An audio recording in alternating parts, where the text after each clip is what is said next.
أعوذ بالله من الشيطان الرجيم. بسم الله الرحمن الرحيم.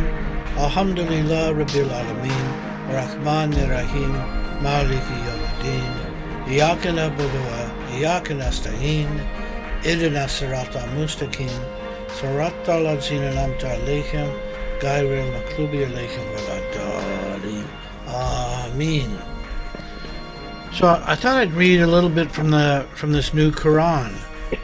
And I'm taking this from chapter Sabah, or otherwise known as Sheba, recorded in Mecca, revealed in Mecca. Bismillah ar-Rahman ar-Rahim. All gratitude and praise belong to Allah, to whom belongs whatever is in the universes and on earth. All gratitude and praise belong to Him in the hereafter as well. He is Al-Hakim, the wise one, Al-Kabir, the all-aware one. He knows what goes into the earth and what comes out of it, and what descends from heaven and what ascends into it.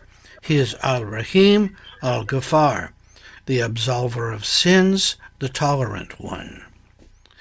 Those who disbelieve say, "This hour will never come to us," say, "No. I swear by my Rabb," that means Lord, "it is without a doubt coming to you.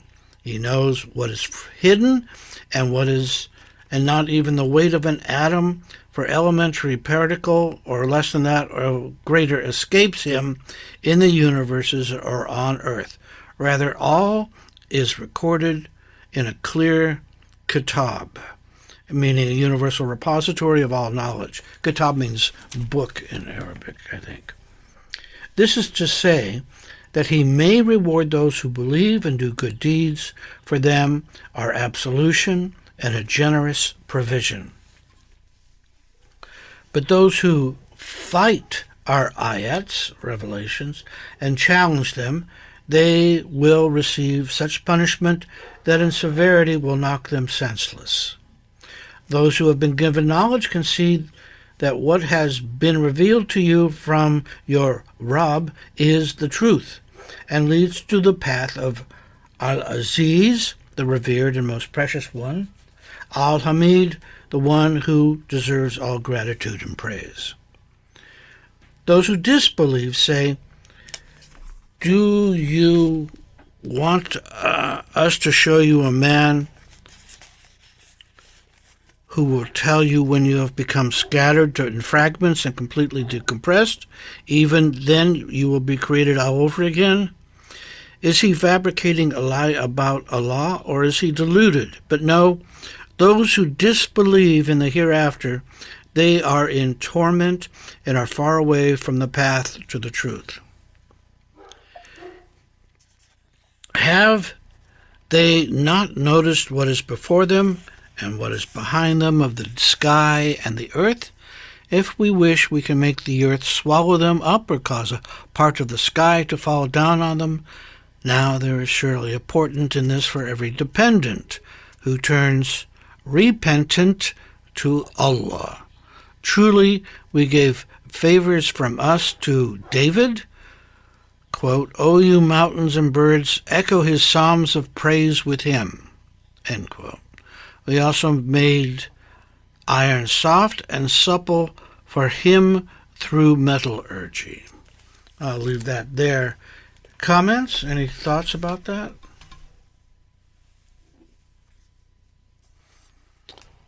Just, the thing that just came out for me was belief versus unbelief. And, yeah, that can be quite broad. Allah is giving us the option. Yeah. Shaykh Taner talks about this in the Quran in terms of the carrot and the stick. Some people are more apt to make changes based on fear, to not do wrong, to want to do the right thing. And there are those who do things because it's the right thing to do and feels right to do. So that's the carrot. So sweet and sour. Whatever according to that person's needs, the Quran is there to help guide them to understanding. Mm.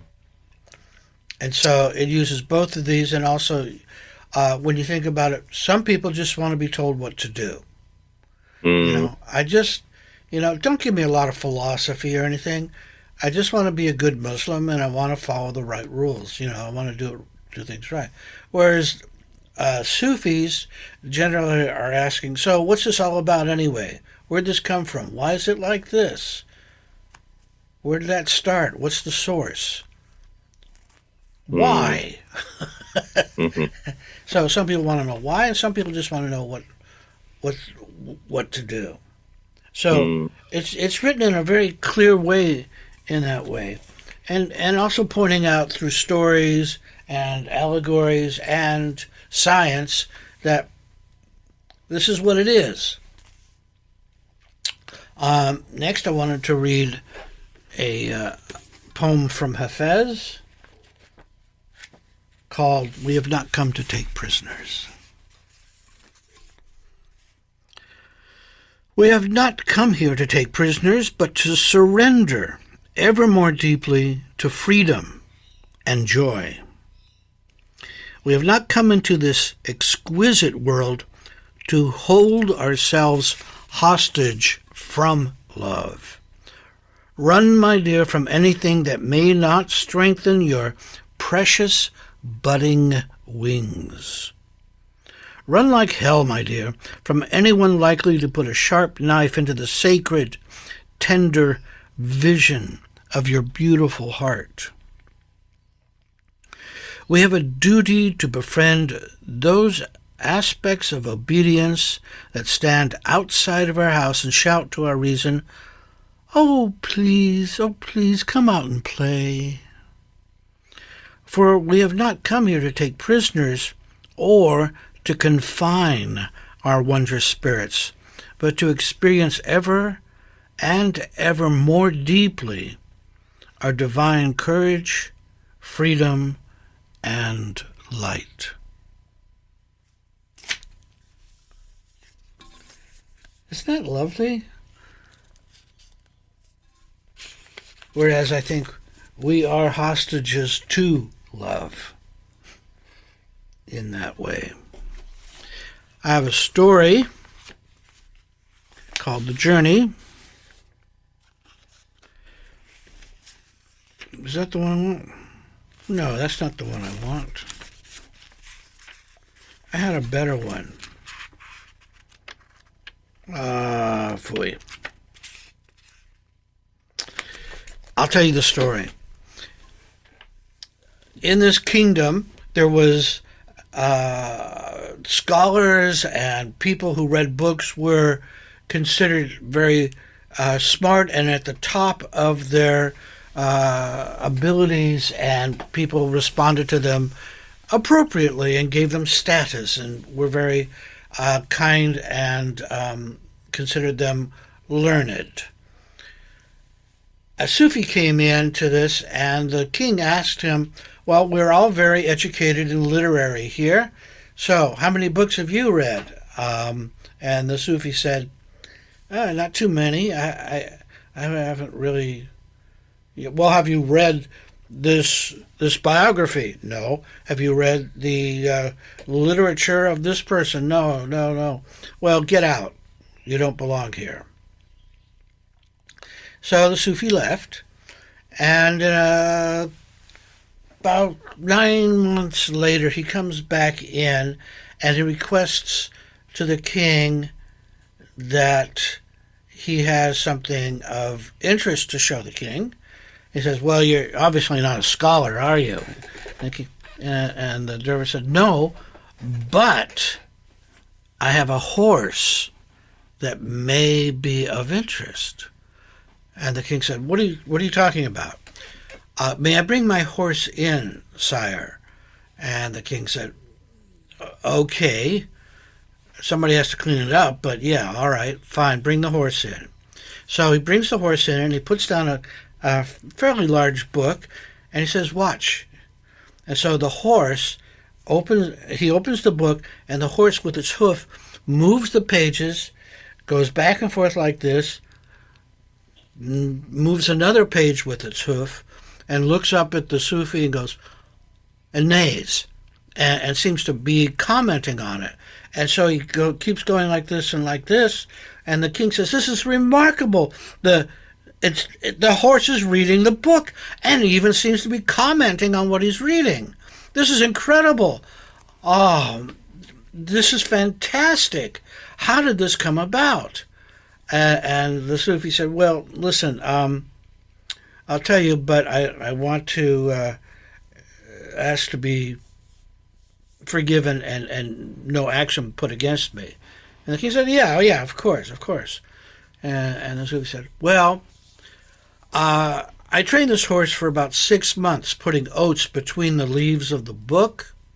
He added the neighing himself. I thought that was very appropriate.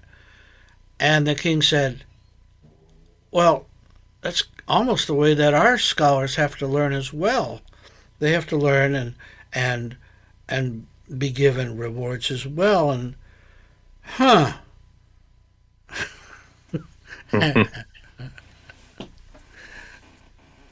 thus, the idea of scholars and training, the idea that we are trained in this kind of behavior, and that we are conditioned to appearances, and to be clear about for ourselves what are we making our judgments based on. If somebody appears smart, or they're able to quote different books or YouTube lectures, are they intelligent, or what's going on here? Or are they just being programmed? You know what I mean? Yeah. Thoughts? Comments? Ruqayya? Anything you want to say? I was also hearing in that one about the... Yeah, sorry. You got me? Yep. Can you hear me, Shay? Yep. I was just hearing about the role of the educator as well. About the dervish being the educator, and so it's like seeing past just job.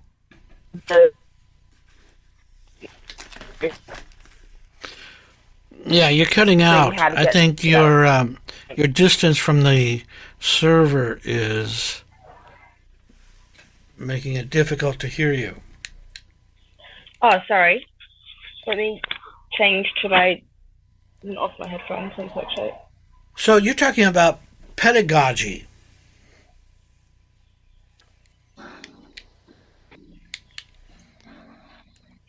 Yeah, is that better? Yeah. Yeah. Oh man, I know a lot of teachers who went into pedagogy and went into, the upper realms of education, and who lost track of what education was about. Mm-hmm. And it became very, what's the word? Unconnected, disassociated from the actual feet on the ground. And this is actually one of the things that's happening in Florida. Is there's certain laws that the teachers are supposed to obey about not making students feel responsible or emotional about history. And the teachers are going, we don't know what to do. This is absurd. This is no way to teach. So this is happening right now. But yeah, is that what you mean, Ruqayya? Yeah, that one threw me. Sorry. I know, it just happened, and it's kind of like, well, that's Florida for you. Okay, I have a Nasruddin's story? That is insane. Just here is the information. Do not take us. But yeah. Yeah, and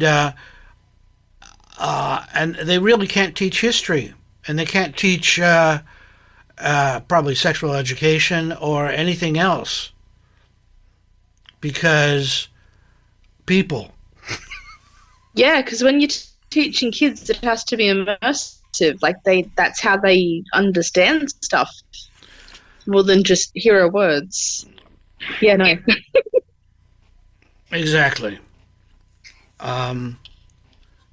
So, just this is a part of our education. Learning how to think, to me, is primary, and learning how you think and how you learn is very important. We each learn in our own way, and as we talked about, we each have different intelligences. We have strengths and weaknesses. Learning what those are help us take in new knowledge and information and process it for our betterment, for us to get better at being human beings. Can we do a Nasruddin story? Mm-hmm. It's called Assumptions. What is the meaning of fate, Mullah? And he answers, assumptions. In what way? Well, you assume things are going to go well and they don't. That you call bad luck. You assume things are going to go badly and they don't. That you call good luck. You assume that certain things are going to happen or not happen, and you so lack intuition that you don't know what is going to happen. You assume that the future is unknown, and when you are caught out, you call that fate.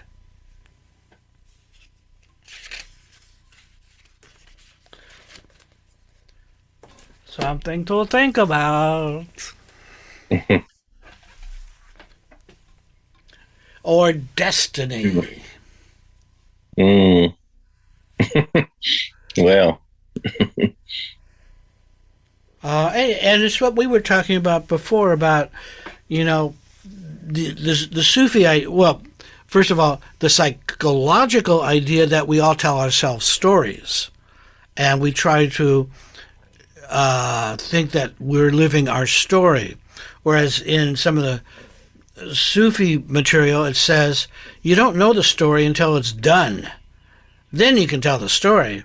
But if you're in the middle of it, you don't know the story. You're living it. If you start telling the story, then you're not living it anymore. You've just, in a way, disassociated from yourself.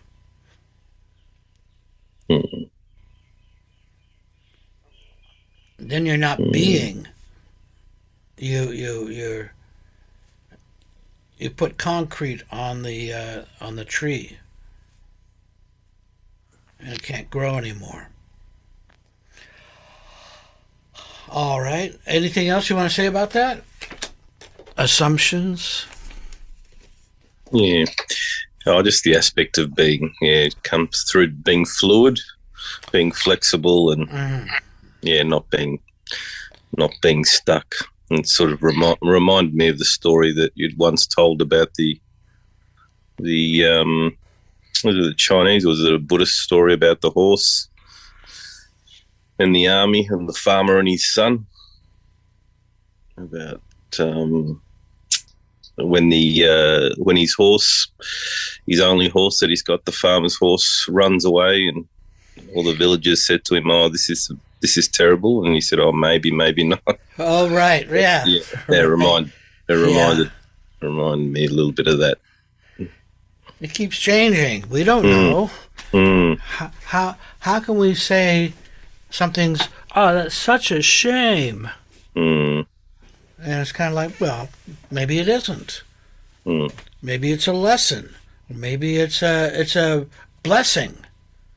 It's like also like the story of Qadir and Moses. Right. Right. Very often, I would say most of the time, we don't have enough data to place things in its proper context. So when we are planning something or have an intention to work towards something or bring something into being professionally or personally, it's like, yeah, okay, so I have an aim to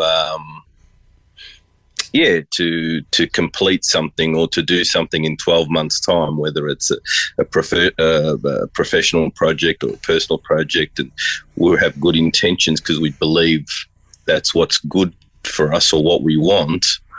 But sort of what I'm getting from that is that, like, yeah, we don't know, but we still have to take some sort of action, don't we, Shaykh? Okay. This is an interesting door you've opened. Okay. When you make a plan, what we try to do as Sufis is try and get an inner and outer confirmation, right? Right. So maybe we have a dream about it. Maybe we have an inner energy that comes forward that we say, this feels like a way I want to go. Sure. And then you look and check out, you do your research of looking at, well, is this a viable way? Do I kind of line up with my abilities and my connections to make this happen? Is this a smart way to go? And to be ready to adapt and learn as you go along, which brings up a concept that I was given a long time ago about being what it means to be an artist of life. An artist of life in this sense is we don't know how long it's going to take. If we feel that this is the way we want to go, then we need to make the adaptations necessary for that to happen. It doesn't just happen because you request it or because you want it. You also have to learn how it works, what makes it the way it is, what information am I missing or experiences am I missing to enable this to be more of a path I want to follow. And I think there's the necessity of giving up the idea of time, of what time looks like. I don't think it's a thing that you... something has to give for something to happen. Whether this is like, I have to go to school for this, or I have to pay this amount of money to learn from this source, or I have to get these books, or, something needs to happen for the next step to occur. And I think it's important to understand, first of all, you may not know the steps, and therefore figuring out, okay, what's my first step? If I want to get to this place here, I'm going to need to take this stairway to get to there. And I don't even know what's on those steps over there. I just know this is my first step. I need to, maybe I need to get the right clothes. Maybe I need to get a connection to a school or a tutor or something. Right? Yep. Now, that means something has to give for that to happen. And so it takes effort, but you don't know how much time that's going to be. Now, if time is the shape that you're working with, then something else has to go. And that may be free time. Because now, okay, so I've set 12 months for this. That means I have to work on this every day to make this happen. I can't take any more days off. This requires everything I've got to make this happen in this amount of time. So, do you understand what I'm saying? It's kind of like something has to give. Yeah. In other words, or another way to look at it is nothing's free. You have to pay something for that. Yes. Yeah. It's, I suppose, where, and maybe this is the assumption. So I'm sort of hearing that if we look at it from perspective of a learning, so okay, what do I need to do? What do something has to give, and at the same time, what am I learning about myself and about the project? But I'm also just curious, sitting with, is that ultimately once we get there at the end of that project or that whatever we're working towards, we still don't know if it's good for us or not. Nope. No. And that's we another may thing think too. it's good for us. Yeah. Yeah, but I think it's important to, after a number of weeks or months or whatever, is to assess, and step back and look at things objectively for a while and go, okay, I started here, now I'm here. Am I learning what I feel like I should be learning, or have I learned something that I really don't? It's not really useful. I'm not getting anything out of this, or this is not at all where I wanted to go with this. Gotcha. Yep. So I learned something, and that's just data. It's not good or bad. Yeah. For example, I was really interested in doing voiceover work because I like doing it, and it's fun to do. So I took a class. I paid money to take a class from somebody that taught it, and then he got it. He talked about all this, and we were all working on this. As there must have been like maybe 10 of us, and then he gets down to the nitty gritty, and he says it only works. This only works if you speak with your heart. And I went, hold on, that's not what I want to do with my heart. I don't want to, be giving my heart to talking about how beautiful this refrigerator is, or how this car gets you where you need to go. Yep. So I thought, nope, I don't want to do this. That, because not only that, but in voiceover work, you also, as you're saying it, have to smile because that kind of comes through the microphone. Because the shape of your face influences the kind of sound that comes out. So it shapes the waves. At that stage, you had enough data to know that, this is not what you... Yeah. And it was kind of like, the veil lifts and you go, oh, okay, I get it. No thanks. Okay. And I had put, a lot of time into it and learning about how to do that. So, whereas these other projects that I've been doing, they've taken decades. And it's kind of like I'm learning stuff I didn't know about, and it's fun. It's enjoyable. And it's useful. Does that answer that makes your question? Sense. Yeah. So the idea that, well, what are you willing to give up or pay for that thing? If it's time-based, then something else has to go. If it's not time-based, then, what are you going to do? What? Yeah. Rukiah, comments?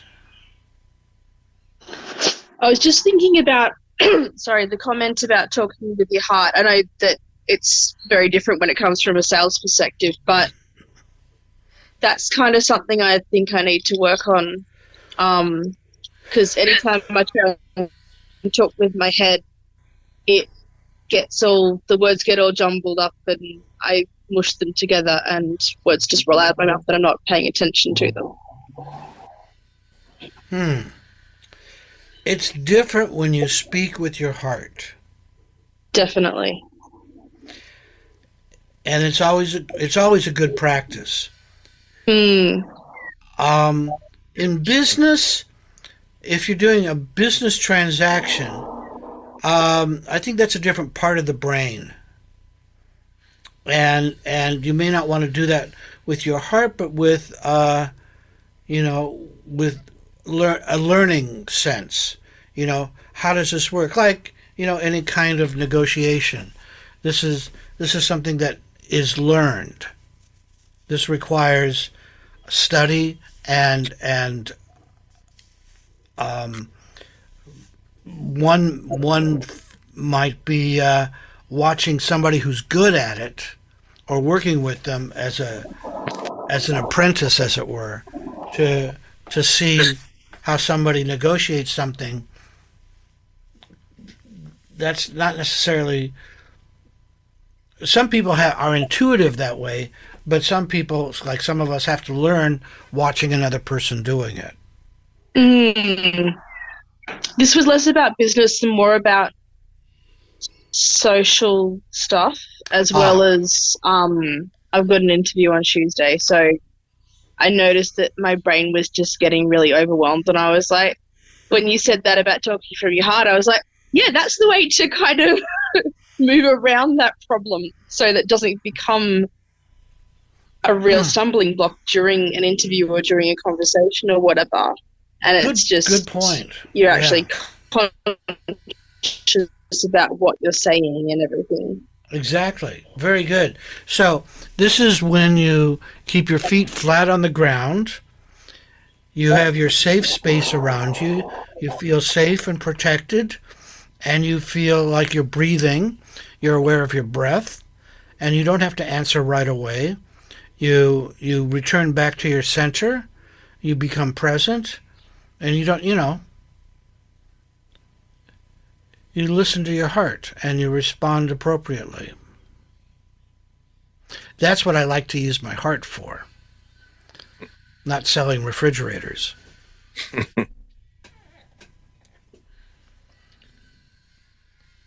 So, okay. Oh yeah, there was one more thing I wanted to read, and that was, yes, the inner pilgrimage of the heart.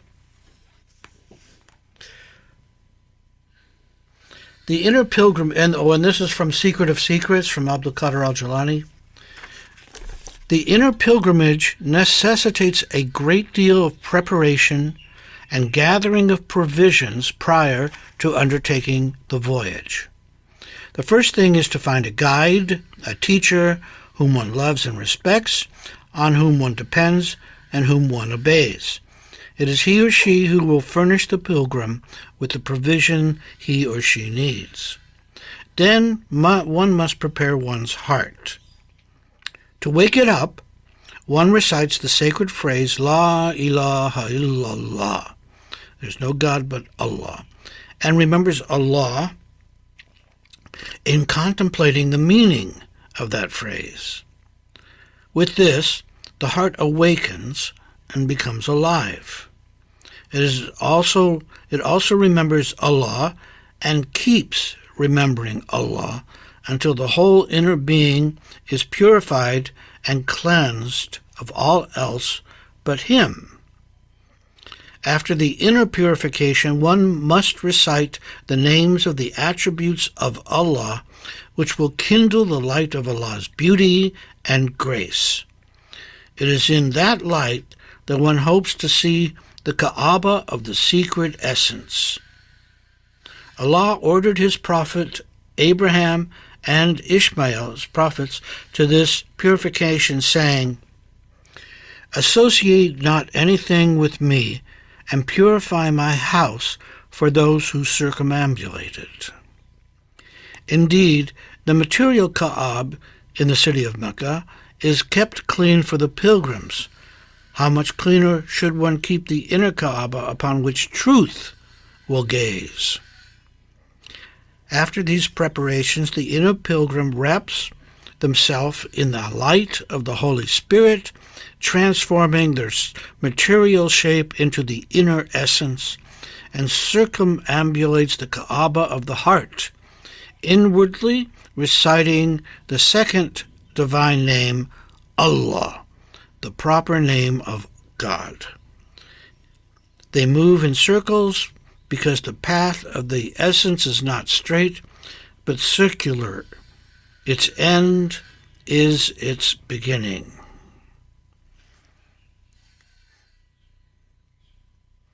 That's very nice. Comments? Anything you want to say about that? I found it really beautiful the way it said that the end is the beginning, because there's no end to life and to learning and to our connection with Allah. That's right. Allah is limitless. And so when we say Allahu Akbar, we're saying Allah is greater than anything you can imagine. Mm.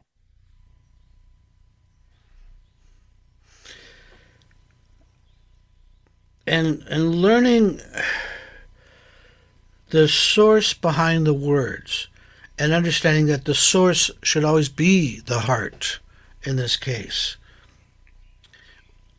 can help you in lots of situations. The idea is if you can be present and be with your heart in a situation, you will know what needs to be done. Mm. Sometimes what needs to be done is nothing. And when you feel your heart and you feel present and you feel love and you feel that essence of Allah is with you, you don't necessarily need to do anything unless the heart says, now you should do this. It's okay not to do anything, but to be with your heart. Very often that is exactly what's needed. In the case of social context with other people, being quiet and being at peace within yourself allows the other person, to also feel at peace and trusting, and may say something that they've been wanting to say, but nobody else was listening. In that way, you are being a helper. You're helping heal another person by not stepping into their space.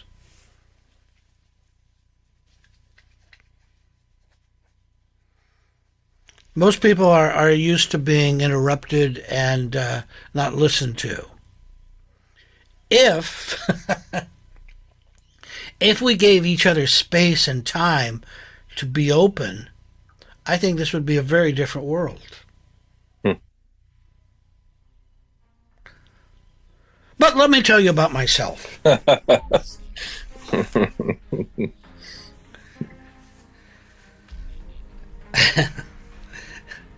Yeah? Make sense? Yeah, does, sure. Okay. Rukaya, anything you want to add? A'udhu billahi minash shaitanir rajim. Bismillahir rahmanir rahim. Alhamdulillah Rabbil Alameen, Rahmanir Rahim, Maliki Yawmiddin, Iyyaka na'budu wa iyyaka nasta'in, Ihdina siratal mustaqim, siratal ladzina an'amta alayhim, ghayril maghdubi alayhim waladdallin. Amen. Salaam Alaykum wa rahmatullahi wa barakatuhu. Walaikum salam, Shaykh. Thank you. Thanks, You're Rukaya. Thanks, Solomon. Bye-bye. Salam, guys. Have a good week. Bye.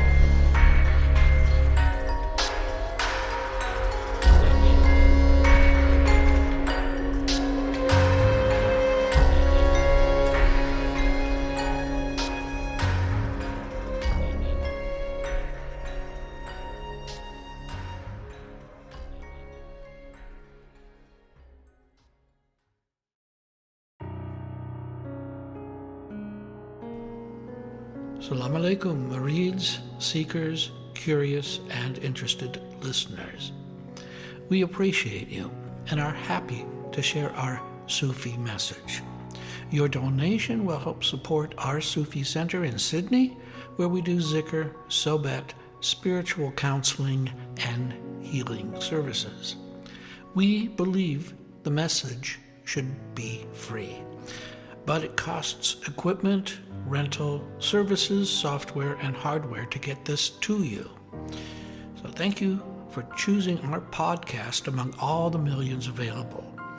If you go to our website, AnsariSufiOrder.org, you will be able to donate through PayPal whatever you think this information is worth to you. Blessings and love, the Australian Ansari Sufi Order.